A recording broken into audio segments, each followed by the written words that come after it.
You know, to really explore the history of British Columbia, sometimes you have to get off the beaten path, and that's exactly what we've done today. We're not far from Hope, and right over the hill is the Coquihalla Highway, where cars are going by at 100 kilometers an hour. But right here in this old-growth forest, things are going at a much slower pace as we check out what it was like when they first put in the Kettle Valley Railway. The old railway bed is a breathtaking place to visit and explore. It runs through the Coquihalla Gorge in the rainforest just outside of the town of Hope and a short drive from Vancouver. Our guide today is Fred Brown. Well, Fred is a real estate broker by profession and a historian by passion. He's also a good friend. What's going on here? We are walking the old rail bed of the Kettle Valley Railway that pulled out of here in 1959. So tell me, how did it work? Obviously, the rail bed had to go through things and not over things. It went through things, and it went through solid rock ahead here, and this is what's going to be intriguing. There's 4 tunnels. They call them the Quintette Tunnels because there's a portal in one, makes it look like 5, but it's really 4. And this was blasted through sheer rock 1914. Rail line opened in 1916.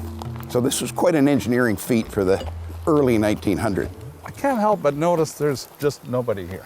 There's a few tourists that are aware of this, not too many. There's just a small sign out in the highway. Everybody roars by here. Very few people have ever been in here. And what are we going to see? We're going to see these tunnels blasted through solid rock with the river winding through. And no longer used anymore. Oh no, it hasn't been used at all. It's just a dead-end linear park now. This part of the Kettle Valley Railway was known as the Coquihalla Subdivision. The average cost was $136,000 a mile, which at the time was 5 times the average cost for railways. There are 43 bridges requiring 22 million board feet of lumber and 4,500 tons of steel. The most expensive mile was $300,000, and that was up near the summit. There are 13 tunnels, 16 snow sheds, totaling 2 miles in length. The year's 1913. They're coming along here. They're only 4 miles out of Hope. The canyon wall narrows right up. River's here. There's a 300-foot cliff. And this bed we're standing on, of course, occurred later. They had to come in here and use ladders, shaky wooden ladders and wicker baskets to start the hand drilling and putting the powder holes in and blowing it. Unbelievable. So they would take out the material out of the tunnel and put it down here. Absolutely, they'd used everything. And how did they crush it up? They didn't bother about crushing it. They were just putting the raw rocks down to stop the river flowing.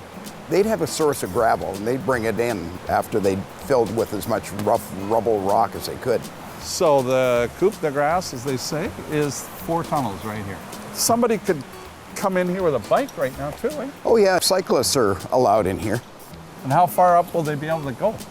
The last tunnel, it just dead ends. There's no bridge. You can't go any farther. I just feel the temperature drop. Oh yeah, no, these tunnels are really cool.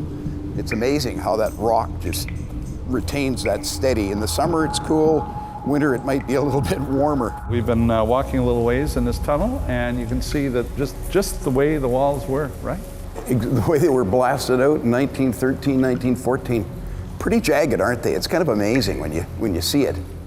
The other thing that's amazing too is the water dripping everywhere. And you sort of wonder how safe it is. You know, there's still some erosion going on in here. They had their collapses. Various tunnels would have a partial collapse, or there's one with a complete collapse. So the rock just gives in because there's water coming through all those rock fissures, and it freezes and thaws, and away it goes. So this one just has a little bit of wood lining here at the portal where there's probably some loose rock they wanted to shore up.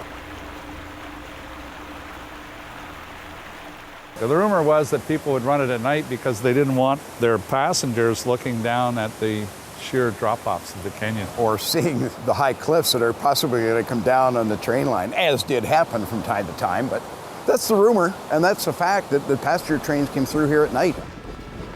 So 1959, it all came to a crashing end, literally. Yeah, there was a big washout in November, and it took out a big section of track, and CPR said that's it. They washed their hands of it. 49 years of successful operation. Well, expensive operation because they had a lot of washouts, collapses, and this was just the grand finale for it. So 1961 officially closed this section. Great piece of history, easy to find too, not very far from the lower mainland, and you just come along to Hope and then you follow the signs. Follow the signs and just past Hope, Othello Tunnels, there it is. Drive in.